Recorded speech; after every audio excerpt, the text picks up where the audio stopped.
Sitaram Bairwa, assistant professor, department of zoology, government PG college Bara, Rajasthan. BSc first year, paper first, zoology first, unit second. छात्रों, online classes में आपका स्वागत है। छात्रों, आज का topic reproduction in protozoa. Protozoa में जनन के बारे में आज वीडियो के द्वारा आपको अध्ययन करवाएंगे, जिसमें प्रोटोजोआ में किस प्रकार से प्रोटोजोआ फाइलम के जो एनिमल्स है उनमें रिप्रोडक्शन कितने प्रकार का होता है और कैसे होता है। पहला है एसेक्सुअल रिप्रोडक्शन, दूसरा सेक्सुअल रिप्रोडक्शन। एसेक्सुअल रिप्रोडक्शन जिसे अलैंगिक जनन कहते हैं, इसके अंतर्गत फर्स्ट नंबर आता है बाइनरी फिशन, जिसे दिक्खंडन कहते हैं। इसके अंतर्गत प्रोटोजोआ में यह सबसे सिंपल प्रकार का अलैंगिक जनन होता है। इसमें एक जनक प्राणी जो एक पेरेंट्स होते हैं, जनक प्राणी के शरीर का लगभग दो समान भागों में विभाजित होना होता है, और ये विभाजन केवल दो भागों में टूटना ही नहीं, परंतु माइटोसिस डिवीजन की जटिल प्रक्रिया से संपन्न होता है। इसमें सर्वप्रथम कैरियोकाइनेसिस होता है, जिसे केंद्र की विभाजन कहते हैं, और उसके पश्चात कोशिका ध्रुव का विभाजन होता है, जिसे साइटोकाइनेसिस कहते हैं।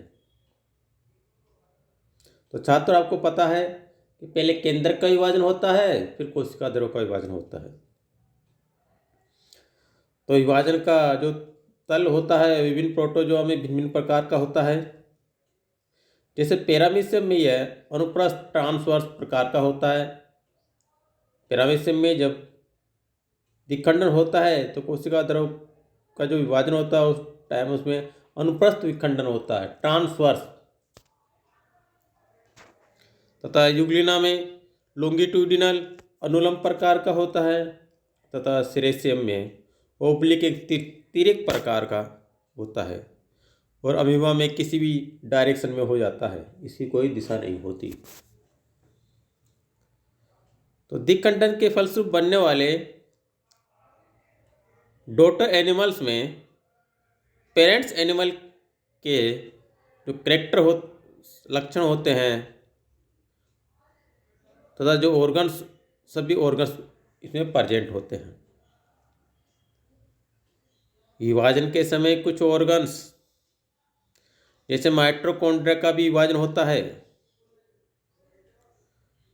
जबकि अन्य ऑर्गन्स जैसे मुख उपकरण, ओरल अपैरेटस, फ्लैजिला, संकुचनशील धानियाँ का किसी एक डॉटर एनिमल्स में नए सिरे से निर्माण होता है और एक में पुराना ओल्ड होता है।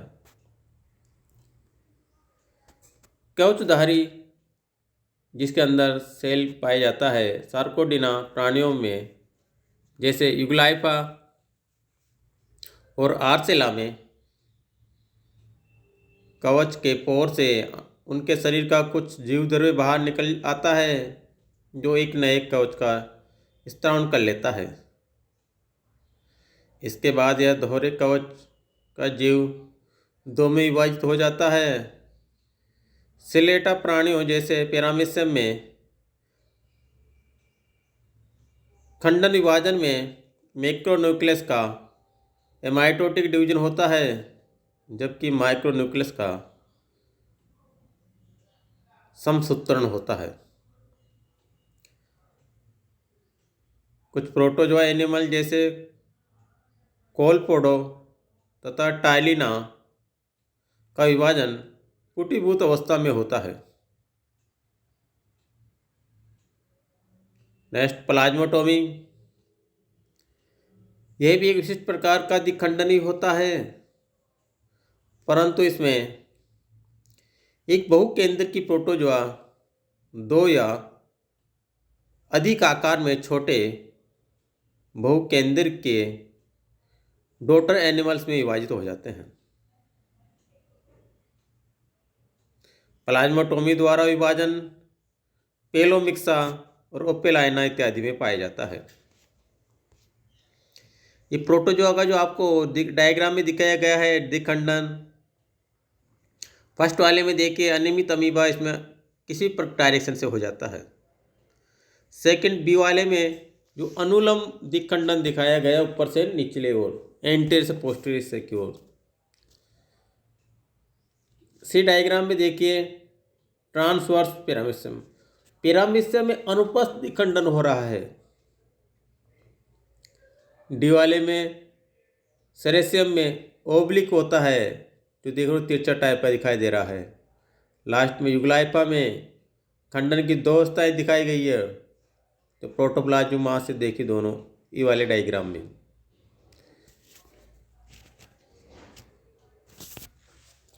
इसके बाद में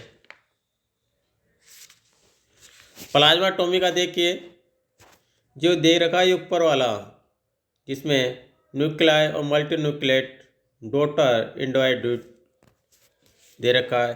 इसमें भी वो द्विखंडन जैसा ही है जो भी बताया था आपको। इसके बाद में मुकुलन बडिंग भी एक सिंपल प्रकार का अलिंगी जनन होता है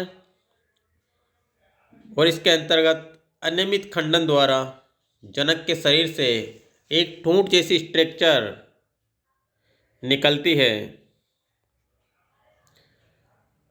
जिसे बड कहते हैं। मुकुल के रूप में एक स्मॉल डॉटर एनिमल बन जाता है, क्योंकि जो ठूंठ जैसी संरचना निकलती है उसके बाद में ये बड़े आकार में होके कॉन्टेक्स में होके वो अलग एनिमल्स का निर्माण कर देते हैं। जब एक जनक प्राणी से केवल एक मुकुल बनती है तो उसे मोनोटोनिक कहते हैं, जैसे वर्टिसेला में। इसके अलावा जब कोई एक से अधिक मुकुल या बड बनती है तो उसे बहुमुकुलन मल्टीपल बडिंग कहते हैं। एग्जाम्पल इपिलोटा, नेक्स्ट बहुखंडन, मल्टीपल फिशन बहुखंडन अथवा बीजाणुजनन स्पोरुलेशन। इसके अंतर्गत भी कैरियोकाइनेसिस भी होता है और साइटोकाइनेसिस भी होता है, परंतु इसमें केंद्र के विभाजन के तुरंत बाद कोशिका द्रव का विभाजन न होकर केंद्र बार बार विभाजित होता है, जैसे प्लाज्मोडियम में, अथवा एक ही समय बहुविभाजन द्वारा विभाजित होता है, जैसे एग्रीगेटा में। और इस प्रकार जनक का शरीर बहुकेंद्र के बन जाता है। इसके जस्ट बाद में कोशिका द्रव उतने ही भागों में विभाजित हो जाता है जितने केंद्रक बने थे, जितने डॉटर्स न्यूक्लियस बने थे। डॉटर न्यूक्लियस जो परिधि पर अरेंजमेंट हो जाते हैं और प्रत्येक कोशिका द्रव के एक भाग द्वारा आवृत हो जाते हैं, उससे घिरे हुए होते हैं। इस प्रकार पेरेंट का शरीर केंद्रकों की संख्या के बराबर डॉटर या संततियों में विभाजित हो जाता है और जनक कोशिका में जो कोशिका द्रव्य अवशेष रह जाता है वो बाद में नष्ट हो जाता है। तो डॉटर की संख्या विभिन्न तथा या उसी जाति में बहुत भिन्न होती है और कभी कभी हजारों में होती है।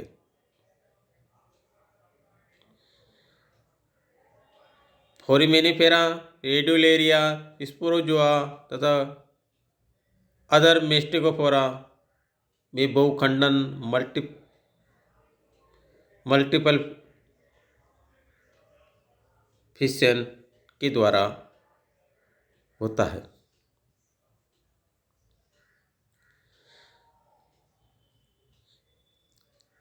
लाइफ में विशेष समय अनुसार घटित होने जीवन चक्र में विशेष समय के अनुसार घटित होने पर इसे सामान्य रूप से भिन्न भिन्न नाम दे दिए जाते हैं। इसमें जो ऊपर एक डायग्राम दिखाया गया है जिसे फिलोटोम में बहुमुकुलन, इसमें देखिए अनेक मुकुलन बड़े संरचनाएं बन रही है ऊपर, तो इसमें बहुमुकुलन का निर्माण हो रहा है।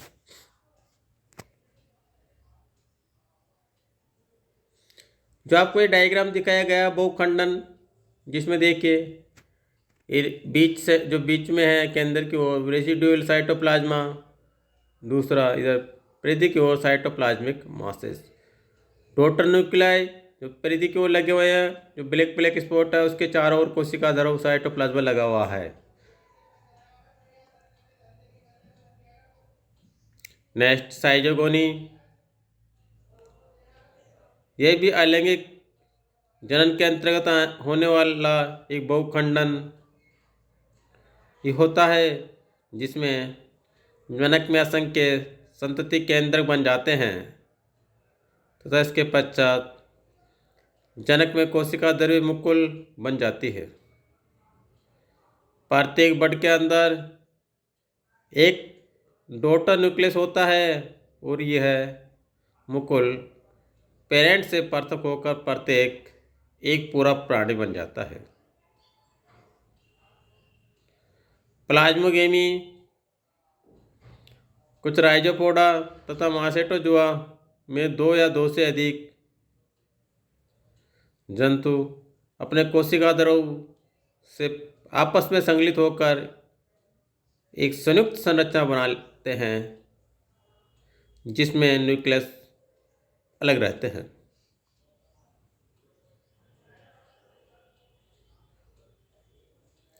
तथा बाद में एनिमल्स बिना किसी परिवर्तन के अलग हो जाते हैं और यह क्रिया जो न लैंगिक नॉन सेक्सुअल होती है न ही सिनगेमी होती है।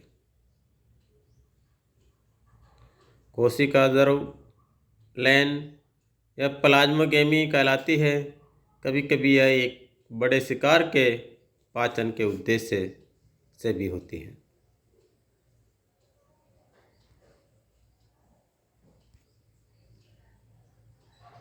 तो इस प्रकार से ये एसेक्सुअल रिप्रोडक्शन के बारे में जो बताए हैं वो प्रोटोजोआ में दे रखा मेथड इनके द्वारा ये अलैंगिक जनन होता है।